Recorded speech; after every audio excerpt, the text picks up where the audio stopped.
Hello, everyone. Welcome to School After Hours podcast, where we talk about all things related to out-of-school time programming and education. I am your host, JB, and on today's show, we're going to do things a little different. So I've always wanted to do a reminisce episode. What do you mean? I know some of you are asking. A portion of time where you sit and you kind of reflect and you think about and you highlight some of your best conversations or your favorite conversations that you may have had on a show. So I've been wanting to do this for a really long time. And it seems like every year at the end of the season, I'm like, yeah, I'm gonna do a reminisce episode of the year. And it just don't work out that way. Something's going on, something else is happening, I gotta take care of this. It's a whole lot of stuff going on. But this year I thought it would be really great to do it because we had such an amazing third season. We had one of our biggest accomplishments, one of our biggest milestones, recording our live show at Boost Conference, which is one of the biggest conferences for out of school time programming, and that was a great experience. But we also had some amazing conversations in the process over these last 3 years, so I thought this would be a great way to end the third season, reminiscing. But I will not be doing this by myself. My husband, Chris, will be joining me, and he's also picked out some clips that were very cool and important to him. So he's going to be joining me on the show during this process. So we're going to laugh a little bit. We're not going to cry. We ain't shedding no tears over here. But we're going to laugh a little bit. We're going to tee-hee-hee. We're going to think a little bit harder. But also, we're going to reminisce about the good times. So with that being said, let's go ahead and jump into this conversation. Hey, babe, how are you? And thank you for being on the show again. Yeah, I'm good. And it's really fun to do this. And just a heads up, you may hear our dogs. In fact, one of them is on me right now. So it's just life. And you might hear them shuffling around or doing some other things. But that's part of the show, I guess, this week. So, yeah, it's really amazing to think about how it's been 3 years since this all began and how far things have come. And hopefully we're just, to get your paw off the table, hopefully we're just getting started. But this is a cool thing to actually go back and listen to, a few of my favorite episodes as we were preparing to do this. And it's really fun to go back and listen to how far she's come with her hosting abilities and the way the show sounds. Hopefully we'll continue to improve that. And yeah, hopefully we're just getting started here. So this is going to be cool. Awesome. So when you think back of when we started this whole idea, and I randomly said to you, like, hey, so I'm going to start a podcast. What went through your mind? There probably were a few things that went through my mind. None of them negative. It was just more like, what? Because that was never a thing. There was no media experience. And actually, I knew a lot about the different podcasts that were going on, but I didn't know anything about what it took to do one. But at the same time, I knew that you really wanted to find a way to stay connected to the after-school education world and programming and all that kind of stuff. And so I thought, well, this could be a cool thing. And it would be neat, too, to become, if we could, a platform for not just after-school education, but also, since they are tied so closely together, the world of education as well, and some of the, tendrils that come out from those. And we've kind of grown towards that more. I think we kind of fill a niche, if I'm not mistaken. And I think especially as we went through the pandemic and are now coming out of it, and now it's no longer a pandemic, by name anyway, we saw so many changes and we saw so many pivots. And those are going to be, I think, long-lasting changes. And when it comes to the way that we look at how learning works and the tools that we use, including technology, and the importance of after-school programming, as we saw so many parents chose to homeschool, and then some have continued and some have said, nah, I'm done. And then seeing that there's a real need for activities for children beyond maybe just the things that the school itself offers. So there's a lot of enrichment and culture to be had. And I think we saw the demand, especially coming out of the pandemic, really increase. So anyway, I think that there's really been a really kind of cool, I hate to use corporate language, synergy between the start of this podcast and all the things that we saw happen from the start. And seems to be the right place, the right time. And so many good things have happened. So to get back and answer your question fully, I thought it was cool because I wanted you to stay connected. And I figured, it might be a little thing. It might be a little thing that she does for a little bit, and she'll learn some stuff, and it'll be neat to watch her do that. But I didn't think that not to say that I didn't think it would last long. I just didn't know what was going to happen and where it would go. Right. But I was very supportive. And as we've gone along, I've been more and more enthusiastic about it. That is true. And even getting involved more with the podcast as well, putting like the music together, production, all that other good stuff, behind the scenes stuff that, editing, the whole thing. It was a whole learning curve. Well, still learning. I'll say this. It's interesting when we were both juggling jobs and the podcast, and sometimes things are very last minute. So you have to apply. I'm a perfectionist. So in the editing and production part, just having to, as you would say, woosah and be okay with not everything being perfect the way that I want based on the time that we had. But now, one cool thing about doing the retrospective episode here is that we're really taking time to focus on School After Hours itself. And so hopefully not only will the podcast and the production and everything improve, but also the expansion of what School After Hours is and what it does. And I'm sure at some point, if not this episode, maybe the start of the next season, you will let people know the next big move you're trying to make. Yeah, we can actually dive into that now, because I was going to tie that into what you were saying from starting the podcast, now going into consulting for after school programs, individuals that want to be program partners and kind of put together a curriculum because they may not have the educational background or experience, helping them put their things together, but also present them to different parties so that they can be picked up for after school programming is what we're venturing into now. And also helping with coordination for after school programs. That's our next step for School After Hours. Going into that, partnering with schools to help with the extended day process, right? And what that could look like as far as what kind of activities can you do, your systems to put in place, your scheduling, all those wonderful good things, but also your evaluations during the year to see where you are, doing a temperature check. Are you meeting your annual goals, your KPIs, I'll say QPIs. Your KPIs, and how are you checking on your progress throughout the year? So I'm excited about that. You forgot something. And we opened up an online store. Well, yes, you forgot that too. But there's something else. Yes, check out the online store. Please do. And now that we have more time to focus, we're going to be doing some more with that. So more cool things coming. No, you forgot to mention site visits and YouTube. Oh, you're right. We are doing that next season. Yeah, kind of important. Yeah.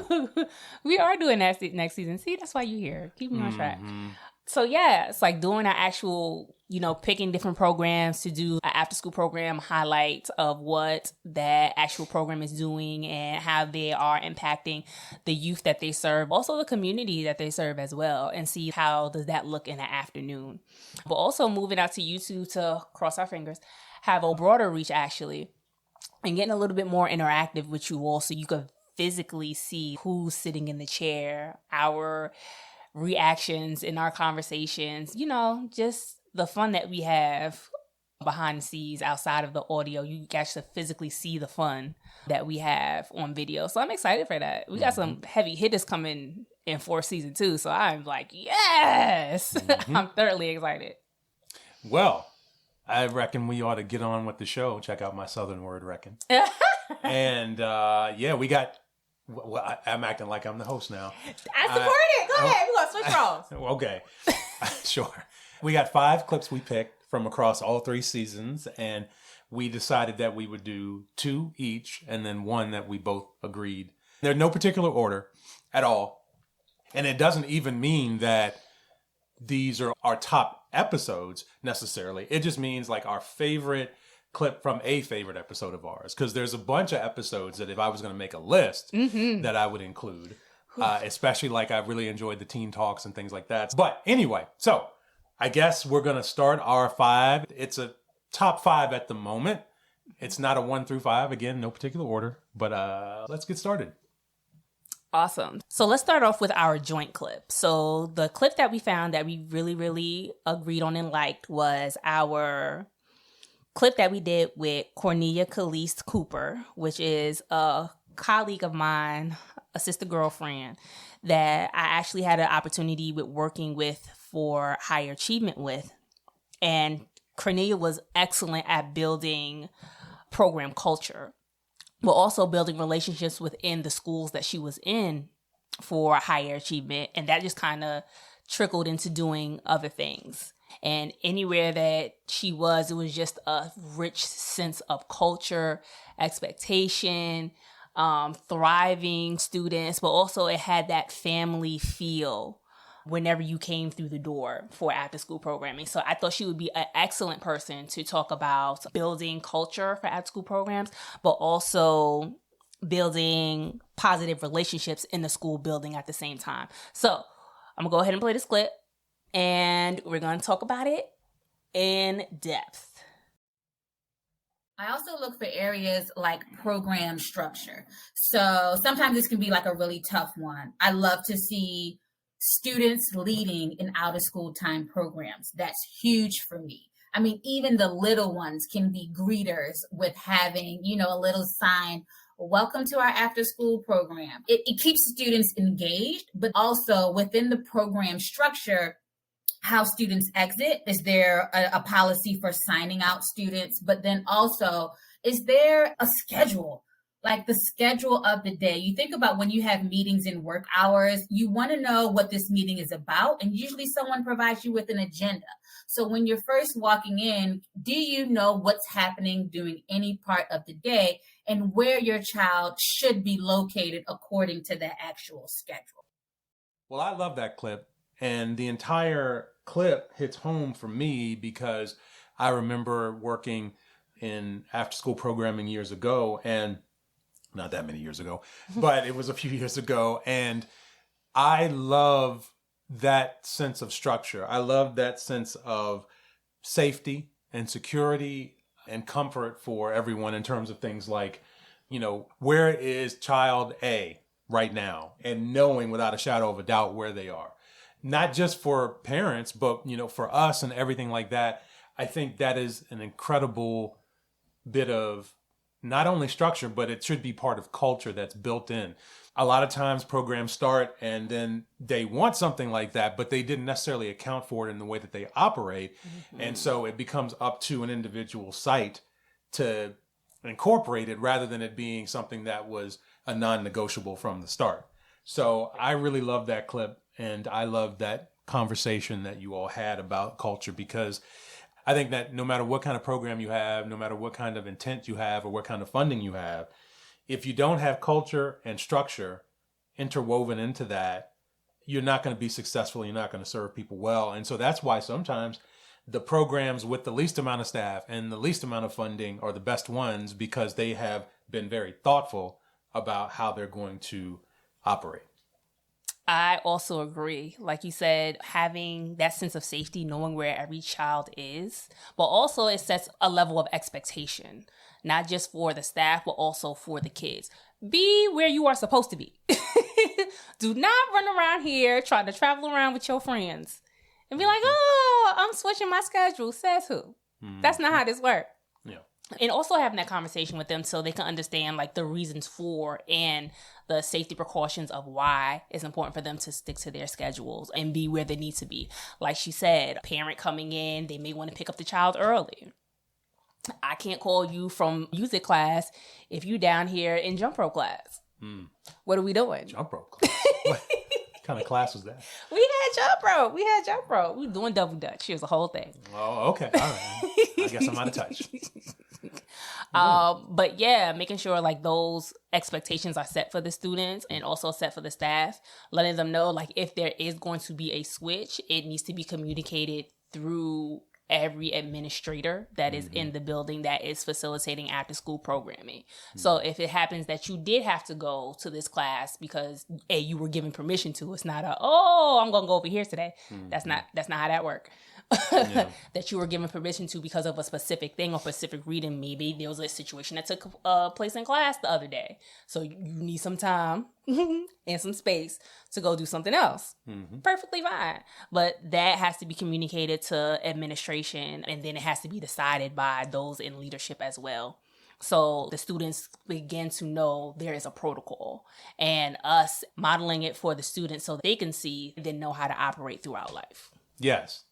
And I think that needs to be built in. I love technology, so I love the little cool things. So it'd be cool if you could figure out a way to do it through technology, or if it's just something where somebody goes around, at the beginning of every, I don't know if not everybody calls it a period in after school, but every session that starts, whatever you do, make sure that as early as you can in your programming, that you build in structures of safety and security that account for where the child is, and everybody can refer to a document or a screen or something to know exactly where they are. And that's comforting for everyone involved, staff, volunteers, parents, everybody, and kids even. True. All right. Well, my first clip here is of one of my favorite people, Pete Glessman, and it is from season 1, episode 5, and he's talking about leadership. And in fact, Pete and Jay Lee here talked so much about leadership, there's an episode and kind of a half. So there's one full episode and there's a bonus episode. And I love pretty much everything about all of that. But this particular clip is one of my most favorite from that episode. Well, I think you got to be consistent and fair. You can't always be equal, but you can certainly be fair. And a lot of people talk about equity, and equity doesn't necessarily mean that everybody has everything equal. It's more about providing it so people have the supports in order to achieve what each other can and should achieve. And I think that one of the issues I was thinking about, and I violated my spirit of active listening when you were saying that, a thought came into my mind. It just popped in there, and I was like, I wanted it to go away. But okay, so let's say you have somebody who works with you, a colleague, you're their supervisor, and they have been having some difficulties with either health or family or whatever. Do you judge them the same way as you do somebody who has never expressed to you that they have any struggles or anything like that? Like you've got to give your heart as a leader, you've got to give your heart and your spirit to those who are willing to open up and say, I need help in these areas. I don't expect you as the leader to give me extra shots or whatever like that. But you have this grace and this sense of, care. I think that's a big part of it. Mm-hmm. And that to me is how you sort of develop that ability to work it all the way down to the students, because that's like doing the leadership without saying you're doing the leadership. It's like a quarterback in football. Sometimes they say, the best quarterbacks are the guys who get in the locker room and, do this all the time and yell and scream and things like that. I think that the best quarterbacks me personally, are the ones that come in, do the workouts, practice hard, have fun, hold people accountable, and remember that they're playing a game. And I think that that's what we need to do as leaders too. We have to balance all that, but at the base of it, the root of it all is about understanding that individuals have certain situations. We have to be able to provide them opportunities to, get support and grow, especially when times are tough. Those are all the things. I'm not sure if I answered your question right, but I said it popped into my head and I felt like I really had to get it out. Sure. I support it. Go ahead. Speak on it. Thank you. Pete. Thank you. You're welcome. Well, my question was how do you begin to shape yourself for something like that? And you pretty much answered it. You have to be consistent and know that in pushing forward, that's how you meet the needs of the people around you, because they see you as that stable force for them, and not only for them, but for the things that need to be done. I think consistency doesn't always mean, though, the same. It means consistently meet someone's needs, consistently, find a way. If someone comes to you as a leader and says, the thing that's worrying me the most is that my own child, is struggling with X, Y, or Z. Right. I mean, you got to put the work requirements like on pause for a little bit and kind of get that part addressed. Mm-hmm. In a big organization, you might be able to refer somebody like that to an employee assistance program or whatever, but you have to listen to it first. You can't just go, you can't have the card underneath your desk and go, yes, here's the card for the, and I've worked with people like, I have worked with people like that, that they don't open up they don't open up, they don't want to hear it. They want to say, you know what, we got to keep moving, we got to keep going. So I really love that clip. And as I said, there's a lot of things that you two talk about during that episode that I would play the whole episode if I could. But I don't think I've ever said it. I don't think I've ever had an opportunity to say that when I got to work with Pete, he was like, Pete is a really cool person and a great leader for one simple reason that kind of lends itself to everything else, which is that he is a flawed human being like the rest of us. Pete never was one to sit on high and act like he got there immaculately or that he got through life and everything was like manifest destiny as to why he was in charge of anything. He worked hard. He's done a lot of things. And one of the things that I think is touched on during the episode, I don't know if it's said explicitly, but I think for me, being a good leader is about sacrifice. And sacrifice can mean a lot of things. Like, for example, when he was talking about as a leader, if someone comes to you and says, I've got this going on and it's a completely personal thing and you've got to drop that work thing. Well, as the leader, you know what the pressure is for you to produce X, Y, and Z. And if this person is struggling or you need to give them some time, you know that your outcomes may suffer. But that's the sacrifice you have to make to be a great leader. I think putting your own ego aside, because what if you're sitting there and someone says something, but the stuff going on in your life as the leader is actually much worse? Well, your job as the leader is to support and show grace, like Pete talked about in the episode. And so that's the sacrifice too, putting your own life aside while you're dealing with work. You have to be a fixed point for the people that you supervise. And Pete was really excellent at that. And then the last thing I'll say, the consistency. I think that's incredibly important. And the fact that he said consistency doesn't mean always being the same, because you can't be, but being empathetic, having grace. They have a term called servant leader. And honestly, in my opinion, that's just what a leader is, period. You are there to help facilitate the success of your team, whether you're the person in charge of everything or you are just in charge of one part. You are there to be a shield and if necessary, a sword for them. And a great leader gets them ready to be leaders also. And so Pete is that kind of person and always has been. And he's always been willing to share those things with anybody. And he was always ready to help prepare someone else. So that's why I really like that clip. And it means a lot to me. That episode was very, very near and dear to my heart for the reason of we don't often talk about the background story of leadership. The untold stories of sacrifice, like he mentioned, of those that are leading teams and in leadership positions. When you are looking at them from a viewpoint of a staff member, you're like, I would do this, or I could do this better, or I could do that. But until you're in that leadership role, you really don't get the full scope of everything that leader or that position entails until you're there. So learning to give a little grace where needed and apply, like he said, understanding, but also support, because everybody's life is different. There may be some people that will be going through some very, very heavy things, especially now that we're coming out of the pandemic, recovering from that. How in leadership do you begin to nurture your staff with the stuff that they need? And if you don't have it, be okay with not having it. But don't say, I don't know, and have them try to figure it out on their own. Yes. And the last thing, too, is that, remember, you're always on the same team. And so Pete was cool because he has the ability to, he can tell you no, but he builds up such currency with you in a personal and professional way that you understand how difficult it must be for him to say no to you or to crush a dream, so to speak, because he, as the leader, is always able to give you the scope of where we're trying to go. And so then with him being consistent and being empathetic and listening and helping you find solutions. So when it's your turn for him to have to say, hey, I think we need to do something different here, it's easier to accept.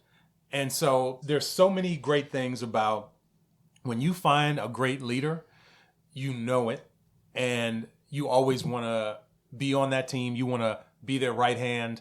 You want to help achieve that mission. And I think if more after school programs had real leaders like that, man, it wouldn't be such a struggle. Tap. Yeah. And I almost forgot, and I want to add this in, that in the same episode where you and Cornelia were talking about, building culture and all that kind of thing, one of the things she said that wasn't in the clip that we played, but I thought it was funny, not the way she said it or what she said, but in thinking about how it's kind of a no-brainer, but it's like common sense now where it's not very common. One of the things she said was that you need to have people in the program that really love working with children. And you might think, oh, why would you even need to think about it? Believe me, there are people in education, in the schools, and after school program and everything that they don't seem to really like it. And I think we've all probably been taught by some of them as we all grew up and were in classes, and we had some teachers that we just kind of thought, do you even like being here with us? Right. But I think when you're talking about volunteers, that's a little bit easier because otherwise, why would they bother, right? But staff, I have worked with staff in after school programming and with school staff where I don't know if they just did it because maybe they originally got into it and they didn't want to switch careers and they just don't like it anymore. I don't know. But we really, if you're a person that is hiring or on a hiring team of any sort, doing panel interviews, find ways to make sure that you can find out that this person really is invested in children. Because for me, I'm lucky in that I had no formal background in education, but I ended up finding out that I really loved it. And one of the reasons that I knew I loved it is not because I loved walking around and working with the kids. It's because when we faced really challenging moments, individually with the kids or as a group, those are the moments I love the most because I felt that I was really helping them to develop and get scope. Because it's one thing when you work with kids and everything is just, a fairy tale and it's dripping honey and all this other stuff. And that's great. And guitars playing and everybody's laughing and the little xylophone music is going, all that little stuff that they make it seem like is always what it's like working with kids. Now, that's cool. That's cool. But when it's hard and you have to figure out what to say and you have to figure out what to do. And when you dive into that and you search your soul and try to figure that out and you know that you love it because those are the moments that not that you want to happen, but that when they happen, you can pull something up and give a great lesson, a life lesson, something that then can live within that child and really they can carry with them. And they may not remember you 15 years from now. They may not. But that little piece of the puzzle that you gave them in that difficult moment, a person who does not like working with children, they can never do that. They can't provide that because that child is just in their way from them finishing the day and going home. Find people that love it, that live for it, and you're going to find a dedicated staff member. You're going to find someone that the kids respect, maybe even love. And so I just wanted to make that comment as an extension of the clip that was played. I know that's right. So the next clip that I want to dive into is our clip with Yolanda Hall. That was season 2, episode 12. And we happen to be talking about protecting your mental health and preserving your mental health while you are working in the youth development space. Because there's so many things that go on. And oftentimes we find ourselves giving, but never really take the time for us to really sit down and replenish ourselves, not just from a physical standpoint, but a mental standpoint at the same time. You know what I mean? So I truly, truly enjoyed that conversation, and it was a lot that came out of it. And some of the things, I was sitting here tapping my toes, so I was like, "Look, Yolanda, you out here telling my business." Because as I've shared many of times on the show, I'm a person that's consistently doing, that I have to learn how to turn it off, learn how to say that I might not be able to take this on right now because I'm juggling like 10,000 other things. But, you know, here is a way that I could connect you to somebody that can help you. Or can we revisit this at another time if you're going to continue to do this and it's going to be something long term? So having that vocabulary and having that language. So yeah. With that being said, let's go ahead and roll this clip. And so your body is constantly communicating with you when it's not well or when it's Mm-hmm. on the way to being not well. Mm-hmm. And so having that awareness helps you recognize when my mood and my mindset and my emotional well-being is going in the wrong direction. And so when I have that awareness and I'm taking time to sit still to recognize and acknowledge what my body is communicating with me, then I can tend to it. We are human beings, not human doings. Right? And so we're supposed to take that time to be, but we spend a lot of time doing. And when we spend a lot of time doing and we're on autopilot and we're constantly moving around, we're not taking that time to listen to our bodies and hear what it's trying to communicate to us. Well, I really like that you picked that clip. We talk a lot about self-care and everything, and I know that's a big buzzword in industry right now itself, is self-care. But I think no matter how much you love what you do, and you can love it like it's not work, right? But you can get burnt out because, as I tell our lovely host here all the time, the work is always going to exist no matter if you're doing it or not. So in order to preserve yourself and your personal life and your family and friend relationships and all of that, you've got to step away. That you got to step away sometimes just to do it anyway. But I can tell you from personal experience, you know, when you're young and you're doing whatever you're doing, you can just go. But the older you get, you know, the more miles you get on your body and that kind of stuff, and the more things you go through, it becomes more and more important to listen to your body and make adjustments and make changes. And sometimes making those changes is hard because maybe you've gone 100 miles an hour for 15, 20 years, maybe, let's say, right? But then maybe in order to keep your mental and physical health right, you got to make those changes to slow down and know when to take those breaks and those kind of things. I mean, again, you know, we play a clip that where something may sound simple and common sense, but we've been talking about how fast the world goes. I mean, people have been saying that for 40, 50 years, right? And it's only getting faster.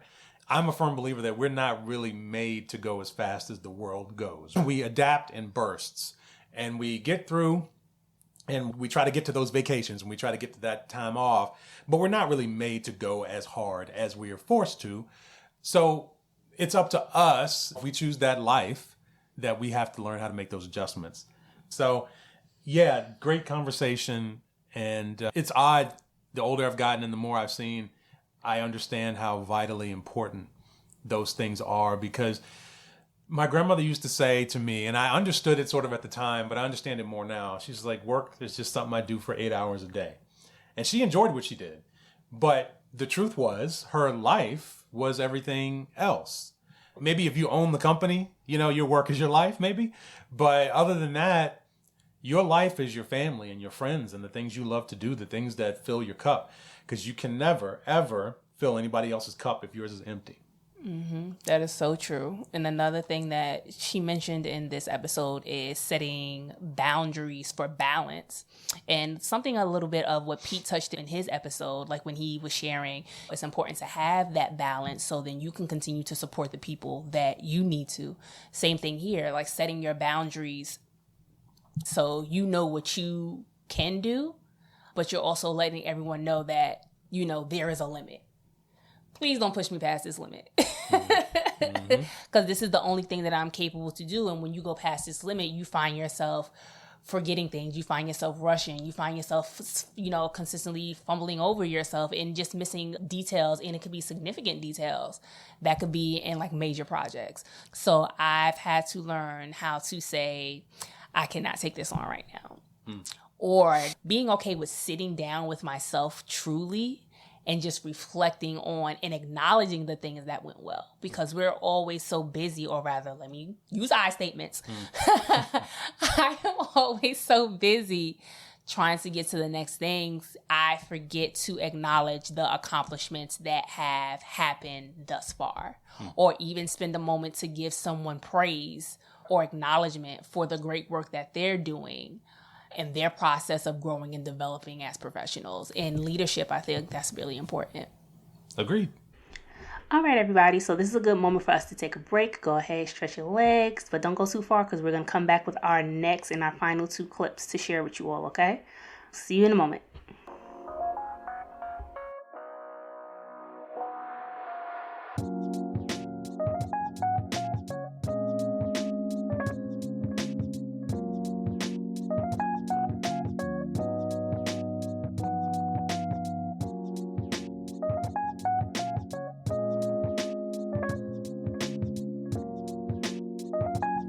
Hey everyone, welcome back to the show. We are doing our Reminisce episode for those of you that are joining us or returning. So we're sharing our favorite episodes within the last 3 seasons, and I believe I went last time before we went on break. So I think it's your turn, Chris. So take it away. Okay. And my next clip is of AJ Crable from season 3, episode 10, talking about school boards, the good, the bad, and the ugly. The whole episode is great. For those who haven't listened or don't know AJ, he is an author, and he's done much work across the country with different school boards and education, and he has a very personal story from his youth, I think, that kind of led him down that path. So this clip talks a little bit about that, but it also talks about the failure points of school boards and how they can potentially be influenced by forces other than those that are interested in student outcomes. Oh, and I want to say before we play the clip, of course, I am responsible for picking the longest clip of the show. However, I can justify that. It was an awesome episode. These 2 answers he gives are not only vitally important to the thinking of a school board, but also, as you will hear me talk about after the clip, vitally important, period, to humanity.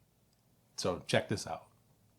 So the role of the school board is to represent the vision and values of the community, to represent the community's vision for what are the student outcomes we want to see our students know and be able to do, and represent the community's values. What are the non-negotiables that have to be honored on the journey to accomplishing the vision? And so that's the role of the school board, to represent the vision and values of the community. Do you feel or do you believe that sometimes in making those decisions, politics can get in the way of making those decisions or a personal agenda? Unfortunately, it's possible. The thing I've observed working with school board members across the nation is that these are folks who generally are not compensated or maybe receive some mild stipend, but this is largely volunteer work. This is largely mission work where people are raising their hand and saying, I want to be part of what helping students in our community be great. That being said, while the spirit is willing, the flesh is weak, and it is incredibly easy for folks to be seduced away from the purpose that drew them into service in the first place. It's easy to hear a bunch of folks arguing for something that fits their interest and to allow that to become your understanding of what fits students' interest. Part of the antidote to this is that we need school boards to get intensely focused on improving student outcomes. We need boards that are getting very crystal clear about what's the community's vision and writing it down in the form of goals about student outcomes, and then spending the majority of their time, at least 50% of their time every month, monitoring progress toward those outcomes, really digging in to figure out what is it that our students know and are able to do compared to where we want them to be. Are they on track to get there? If not, what are we going to do about it? If they are, how are we going to get more of that? But that kind of grounding, that conversation makes it easier for board members to stay on focus, stay on purpose. But in the absence of the board being intentionally focused on student outcomes, I think it's very easy to hear all of the voices in the community that have their own legitimate concerns. It's not that their concerns aren't legitimate. It's just that often their concerns aren't about student outcomes. And in the absence of the board having a rigorous agenda about being focused on student outcomes, it's easy for the board to fall back into a focus on all of the adult inputs that folks have interest in. Well, did Ray Ray and them get a job? Did my, Pookie and them get a contract? How are we making sure that the football stadium is the right color? Do we get the right person's name on this conference room? Do we have the right buses? Do we have the right books? Do we have the right burritos and hamburgers in the lunchroom? And all of these other issues that have relevance, but that they don't tell us what students don't are able to do. But in the absence of the board having a clear vision and staying aligned to that vision through its work each month, I think, it's absolutely easy for folks to get pulled into a focus on adult inputs rather than staying focused on student outcomes. Got it. And based on that answer, where do you see school boards failing and where do you see them succeeding? Yeah. And so the key failure points that I lift up in the book are around knowledge, skills, and mindset. Knowledge is, what do you know? Do you know as a board that you should probably have some goals? If you don't know that, we need to upgrade you. But that's the first point of failure, is that a lot of boards just haven't adopted goals. Do you know that those goals should actually be about what students know and are able to do? And a lot of board members don't know that. And so we look across the country, you see a lot of boards, they've adopted goals around, the facility should be great, goals around the budget and all these other things. And again, these are important issues and they do have to be attended to, but they're not the main thing. If we spend all the money right, that doesn't tell us if little AJ can read. If we have all the facilities right, that doesn't tell us that little AJ can do math and solve problems and collaborate and think critically.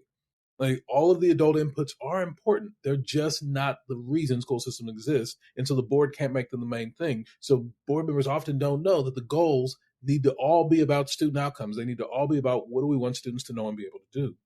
But that's a knowledge fail. A lot of board members don't know that. And so in the absence of knowing it, they don't do it. But my experience is when board members know better, they do better.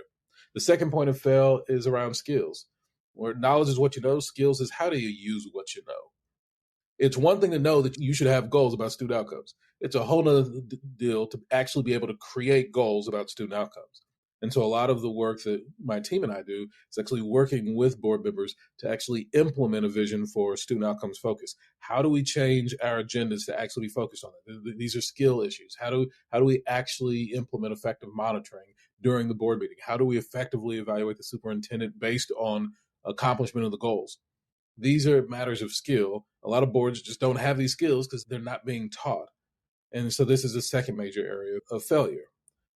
But both of those are eclipsed by the third area of failure, the area that we think is the largest opportunity for improvements in student outcomes. It's the area we refer to as mindset, where knowledge is about what you know, skills are about what you can do. Mindset is about how do you see the world? How do things occur for you? How do you make meaning of the things that are happening around you? And as an example, I tell a story in the book about in my senior year in high school, where I had teachers who had the mindset that AJ is trouble. And to be fair, they were not wrong. But inside of the mindset, AJ is trouble, folks would basically do whatever they could to get me out of their class or somehow excommunicate me from the instructional environment. At the exact same time, I had a group of teachers, two in particular, DeBarth and Murphy, whose their mindset, looking at the exact same evidence, my trifling behavior, looking at the exact same evidence, said, you know what? AJ has within him the possibility for greatness, and we are going to put in the work to cultivate it. It's a different mindset. The reality of me hadn't changed. The facts of the situation hadn't changed. The only thing that changed between Group A and Group B is the way they choose to see the world as occurring around them. Inside of this first mindset, little AJ, is trouble. He ain't trying to learn. Anything that happens next just serves as an excuse that we can make for why we don't get little AJ what he deserves. But inside of this empowering mindset, little AJ wants to learn. He has the skills. I've got to figure out how to be a catapult to get him to where he's trying to go. Then there are no issues that those teachers weren't able to overcome in their ability to reach me and help me excel in the areas of their subjects. And so this idea of mindset, a way of seeing the world, if the board comes into it and says, we got all these kids who they just ain't trying to learn, then the board will behave in one way. And that is the path that will lead to the harm of children. If the board comes at it with, what these children want to learn, and as a board member, we're responsible for creating the conditions for improving student outcomes. And that if little AJ isn't learning, as a board member, I got to figure out what do I have to do differently in my own behavior to create the conditions for little AJ's success. It's a whole different mindset. And inside of a different mindset, it gives rise to a whole different set of behaviors. In this episode, AJ brought up a lot of good points. One of the points that stuck out to me was the purpose of school boards. We hear so many things in the news, and not always I feel the actions of the school board mimics the needs of the community when it comes to certain decisions. We see a lot of that going on in the school system in certain areas, and it's very concerning when you sit and you think about people acting on behalf of your children. And where is that collaboration when it comes to parent decision and school board decision? So I thought that was a very important point to bring up in this episode. But also he brought up mindset, which was very important. The mindset of, in spite of his troubling behavior or his challenging behavior, let me say, we always say challenging. In spite of his challenging behavior, there were some teachers that were able to look at him and still see the potential that he had to be a great kid and do great work, whether it be academics, personally, so on and so forth. So it's also the mindset that you take on when you are, making these decisions for these kids and for these families at the same time, which I feel is important. But yeah, that was an awesome episode. Yeah, I think so. One of the cool things in the clip that we played was him, is actually right before that answer. He explained the basics of what a school board is and the purpose, which was so cool because, yeah, I love when people strip things down to the basics and just kind of give it to you so you can almost like have a really good, strong foundation. But in the clip we played, there are two big reasons that beyond just thinking about school boards, I loved what he said. Number one, he talked about student outcomes. That comes up a few times in the episode because that's the point of a school board, to positively affect student outcomes, right? That's what everybody's trying to do when we're talking about education. And so that's why we do what we do. And talking about the mindset of it and all those kind of things, earlier in this episode, we talked about loving working with children and why it's important that the people that you hire and work with in these endeavors love working with children, because the challenges are really why you're doing it. You don't do it to just have fun. I mean, that comes along with it too, but you're doing it to help children develop, right? And that means not only personally, obviously, but academically. And so understanding that we're all in pursuit of improved student outcomes. That's one thing. The other thing, which is a much bigger issue, a little insight into me personally, I love it when someone acknowledges human inefficiency, human ability to be swayed, and the human ability, of course, to be even corrupted in the pursuit of what they're doing. And the reason that I say that's important, period, to live, right? But when we're talking about serving children, we have to keep this in mind, because that's what we have to remember for ourselves and for them, that we are, by nature, we are very weak creatures. And that in order to really serve children best, we have to remember that so we can stay even-tempered, so that we can remember what it was like when we were their age. And we also have to make sure we infuse students with that same knowledge that we are by nature weak, and we need to work at becoming strong. We need to work at maintaining our strength of character, strength of morality, strength of perseverance. These are all things that we as human beings need to do. And if we think that the current generation is having a problem, well, maybe we need to make sure that the next generation and the next one understands that, look, by nature, you're weak. You want to take the fast way. You want to do this. You want to do that. And in the moments where you have to talk to yourself whether you're having to talk to yourself as a school board member, and maybe there's a special interest group that wants to do something, and maybe they give you a little compensation on the side for that. Or maybe, you know, when you're looking for a fast way to make some money or whatever. As you go through your life, it's so important for yourself and for the children that you work with to remind them that we all fall short, right? And we all want the easy way, the painless way. But when the moment comes, remember that you're weak, and that's how you become and stay strong. So I love that clip on a whole lot of fronts. Very articulate guy, very like give it to you straight. I love it. Now, folks, we're up to our last clip. I promise you, I had no influence on her choosing this clip. It is not because I am her husband that I was surprised. I was like, what? What? Me? Why? So just remember, I might be her husband, but I had nothing. She was a surprise to me. I had nothing to do with this. Go ahead. You're giving it all away. No, I I'm didn't not. even play it yet, and here you go. Hey, look, I don't want them to think there's any kind of, well, it's not nepotism. What do you call it? Favoritism if we're married? It's nothing. I ain't have nothing to do with it. I was just as surprised as you all are. So go ahead.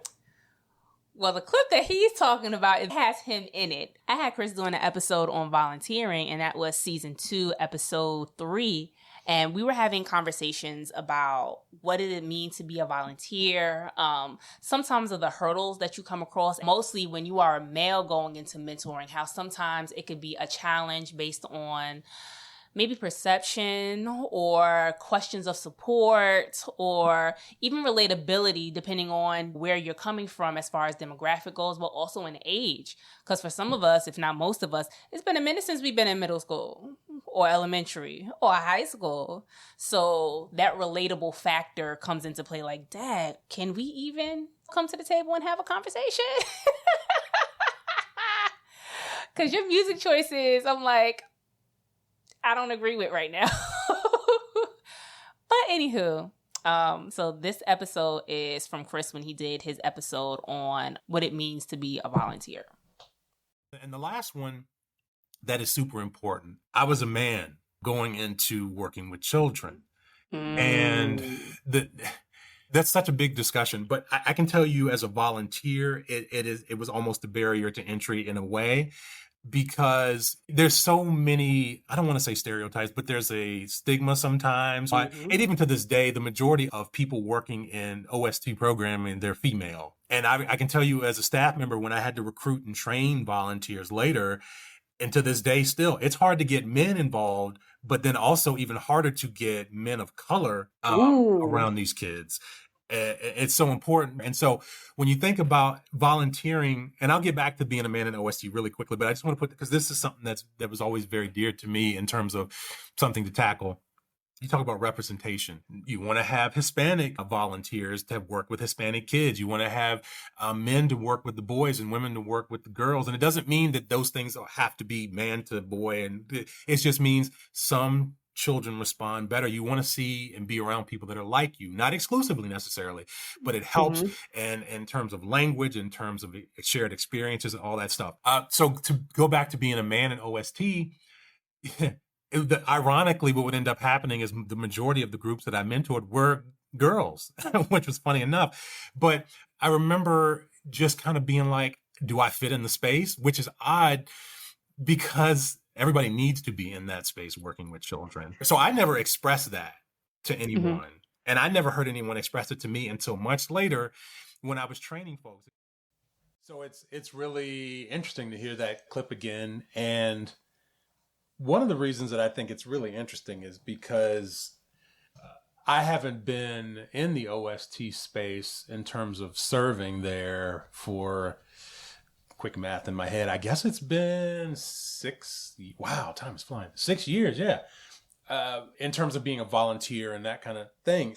And the reason I mention that is because now, even on this show, but I think maybe across the country, but certainly here on this show for any of our repeat listeners, we have people like Alfonso Mayo and Curtis and Yolanda and other folks who are people of color.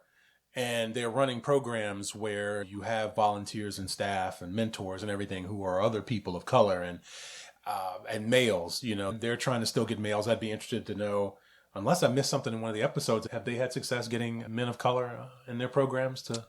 In recruiting, which one? Let's go with Alfonso first.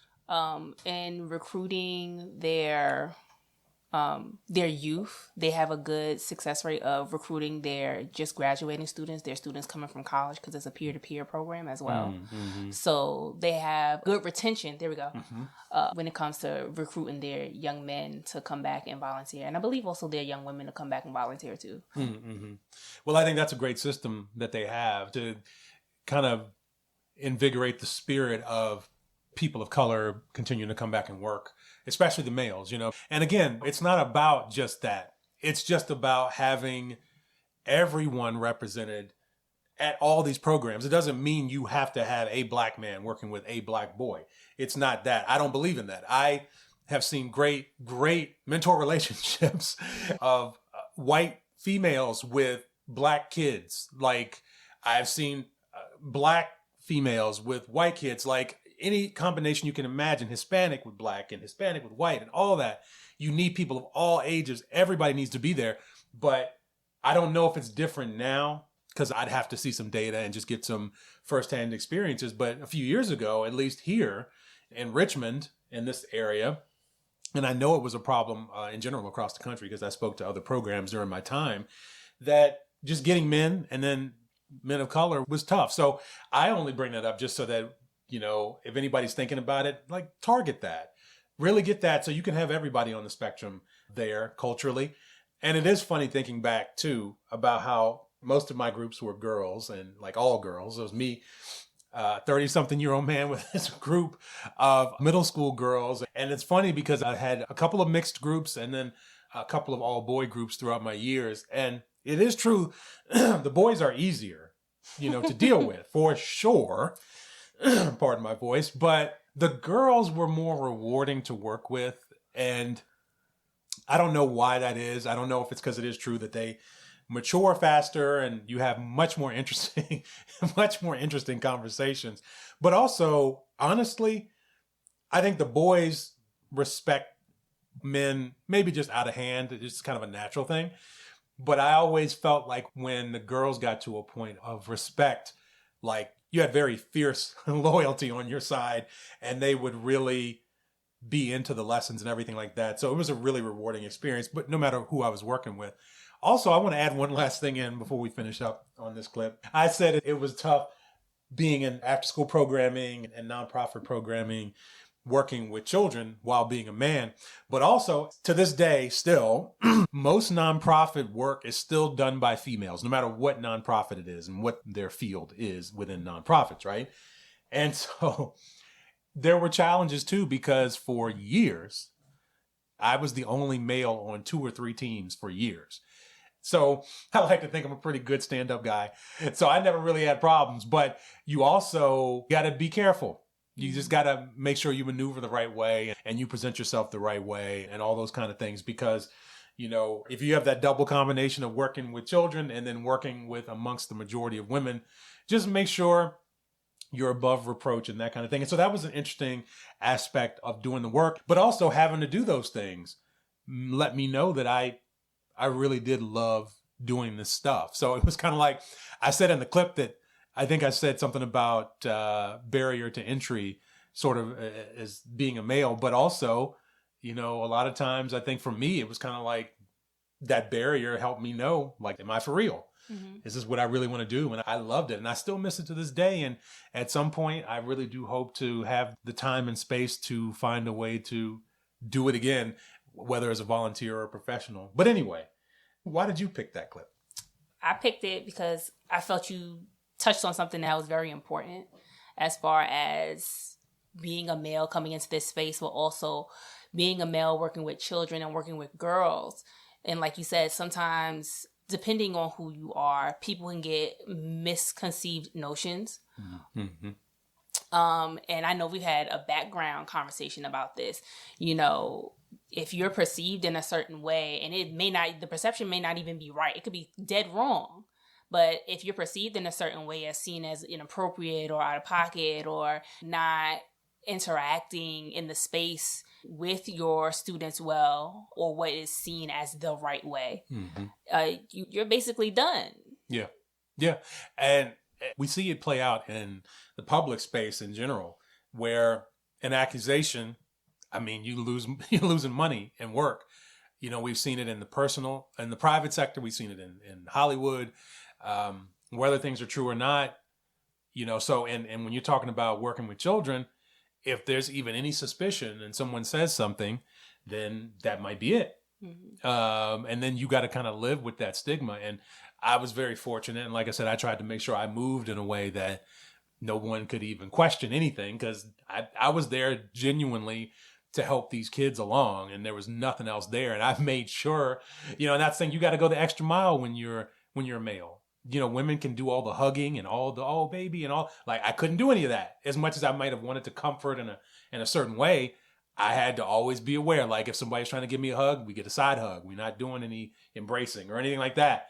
You know what I mean? And when somebody's crying, I can't comfort the same way that a female can do it, and nobody would even think twice. So that really tests you in terms of like, yeah, I don't get to feel like I'm really being supportive, but you got to find other ways to do that in the pursuit of what you're doing. So it is a real test. And I'm not saying it's easy for women. I mean, I just know from my perspective as a man, what I had to deal with. So, well, thank you for picking that clip. I'm hoping that for a lot of people, including children, that it may be a little easier now for men to find entry. I hope folks have had better luck recruiting men and men of color to come and work with children, because we certainly need it. And again, I'm encouraged by guests that we've seen on this show, Alfonso Mayo and Curtis and Yolanda and everybody that are, you know, doing this great work in the community, bringing good people in. Awesome. I'm sure I missed somebody, but they were all, you know, they all gave their own little seasoning and flavor. So, and so many things that was done in the last 3 years. If I could have a whole nother 2 hours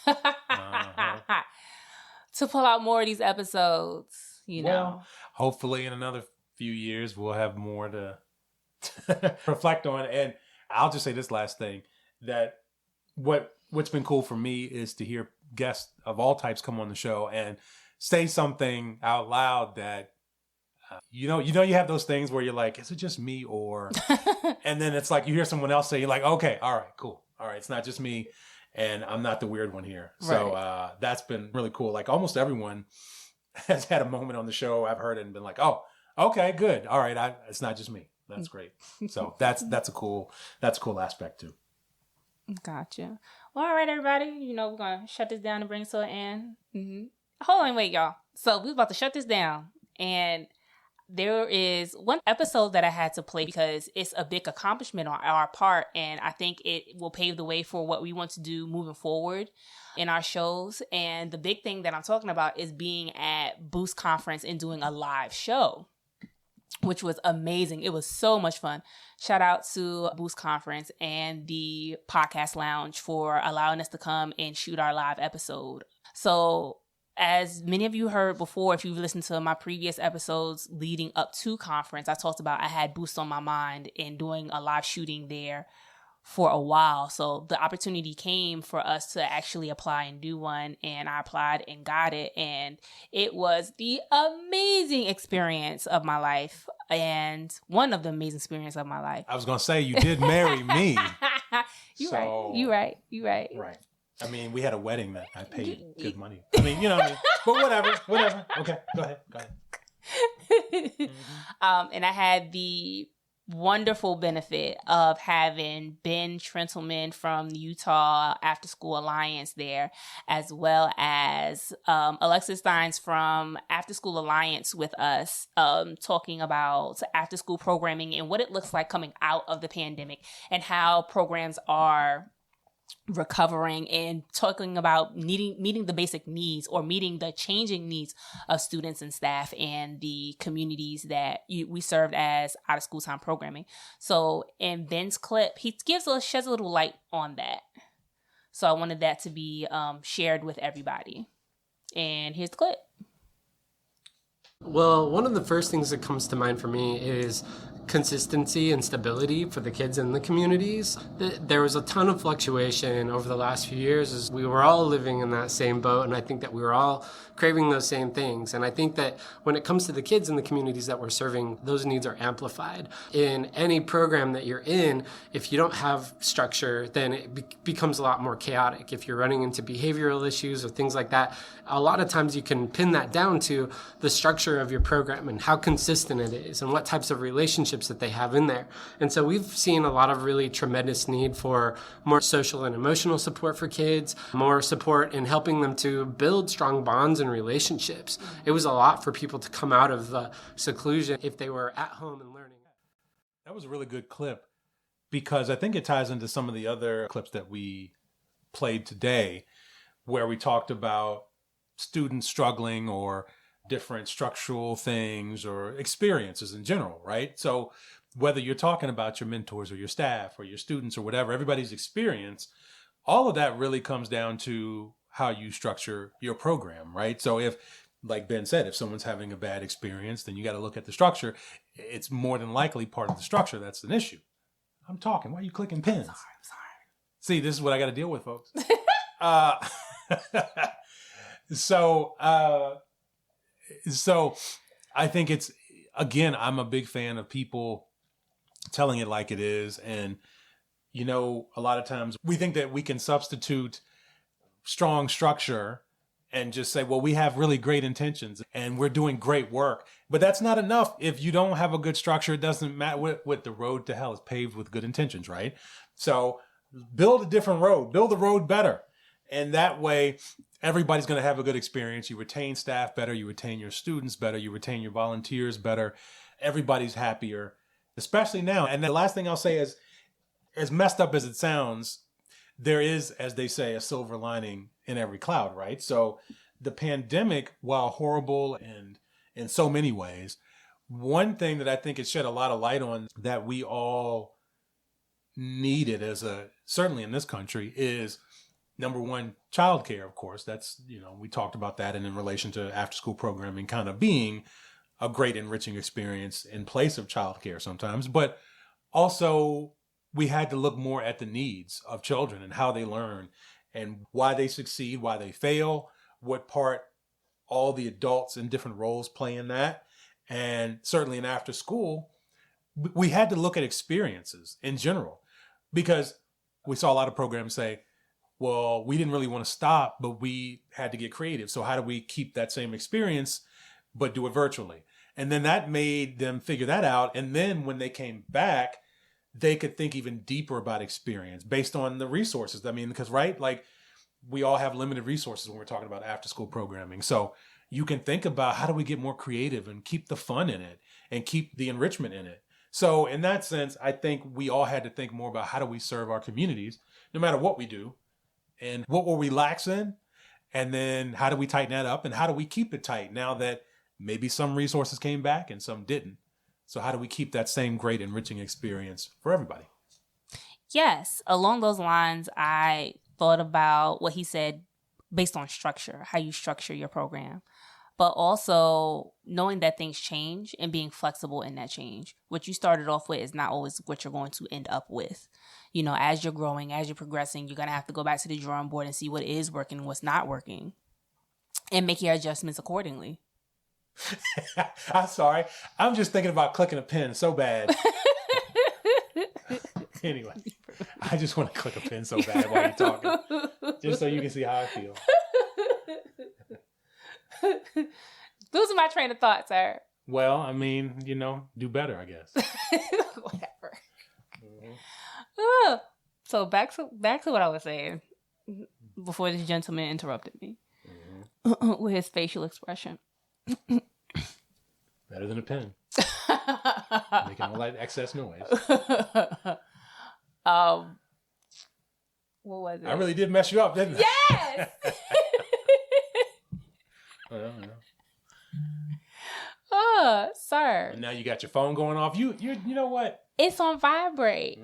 I heard it. Anyway. Actually, I don't even remember what you were saying. See, messing it all up. Just Yeah, I lost it all. Great clip though. Yeah, talking about structure. Okay, we're gonna reel it in. Talking about structure, everything. You gotta leave all that in. You know that. What? You gotta leave all this conversation in there. You gotta leave everything we said. Got to stay in. Oh, yes. I'll make sure that it stays in. But going back to structure, how you start is not how you're always going to finish. If you are finishing the same way that you started, I'll definitely have a number of questions for you. Because I feel like as a program is evolving, as your environment is changing, you should be changing to make the adaptations that's necessary to stay relevant wherever you are. But also making sure that you're still meeting the needs of not just your students, your staff, but also your community at the same time. But also make sure that you're adaptable. Also stay tapped in at the same time. Seeing what's changing around you, getting the ear of your children to see what they're interested in, because we've talked about that in other episodes as far as being evaluated, making sure that you're bringing programming that kids are going to be interested in and want to actually do, instead of bringing something to them and say, here, try this. Yeah. And stable environments is important. Knowing that you have some really good, solid people that's going to be there to help the children get through whatever it is that they're going through, without judgment, without fear, without down talking, and, being disrespectful. And tell you, sometimes these kids be testing a whole nerve. Mm-hmm. But even as they're testing, being diligent with them and patient in the process. So, yeah. Cool. Well, I am going to say goodbye as my wife prepares to wrap up this show. It's been a pleasure to be I've been on 2 episodes this season. Look at you. Yeah, very cool. Very fun. Very fun. And I'll be, I'm not saying I'm going to be on camera, because I'm not, but once we start doing some other things, I will be probably behind the camera, and so I'll still be there, just not, I'll be there in spirit, just not on camera. Well, in spirit and in body, but not on camera. Right. In either way. Well, all right, everybody, we're going to wrap this up. Thank you so much for being with us and doing these highlights of some of our favorite episodes that have touched our hearts in some way, shape, or form. Also, if you have not realized, this is our last season. I mean, not last season. Don't. Lord, no. This is our last episode of this season, season 3. So that's what happens when you start doing these episodes. Don't put that in the chat. That's what happens when you start doing episodes late. Like, you just lose everything. Oh my gosh. This is our last episode of this season. So we are going to be coming back in August of 2023 with our YouTube channel at that time. So you're going to be able to catch us on YouTube as well as audio, wherever you may be listening to us and streaming from the wonderful services of Apple, Google, or Spotify. Any of those. And then now you're able to add YouTube. So, without further ado, everybody, enjoy your summer, have a blast, try not to get into no trouble, all those things. Be safe, have fun, and we will see you in the new season. Well, everyone, that brings us to the end of our show. If you enjoyed this episode and feel you received some good information, give us a review on Apple Podcasts or visit the Podchaser website and leave us a comment. This will help us get feedback on the show and collect testimonials for our personal website. Share us with your friends, share us with your family, share us with your network. Help us spread the word about how out-of-school time programming is impacting our youth, but also our communities. We can be found on Apple Podcasts, Spotify, Google Podcasts, and Podcast Addict. Well, that's all I have for today. In the words of Mr. Arthur Ashe, start where you are, use what you have, do what you can. Until next time, bye-bye.